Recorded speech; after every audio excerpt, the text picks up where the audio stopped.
Let's talk about useful things we can do in Qiskit. All right, we've got Qiskit here. Qiskit. Well, as we all know, Qiskit is a great learning tool for building quantum circuits and learning about quantum computing. So I've got these things like here, I got like zeros here, Hadamard's here, X's here, C naughts and the like. I can measure them. We can learn how to do all that and all that stuff, and that's very good. That will then allow you to actually execute this on real quantum hardware, IBM Q, over the cloud, and get the answers back. But there's a lot of other things we can do with Qiskit as well, such as using some of the modules we talked about in another series, such as Pulse, to explore the fundamental device physics of the quantum computers by sending little microwave pulses at the qubits, which looks something like that for some reason.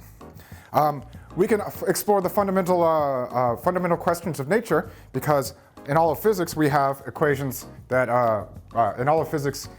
we have equations that obey this equation h psi equals e psi, and we can turn that into something we can explore with Qiskit nature. So we do this thing called time evolution, and we can use that to represent circuits that then tell us how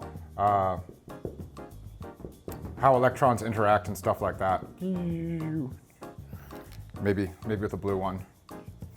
For example, we can also look at another Qiskit module, say optimization.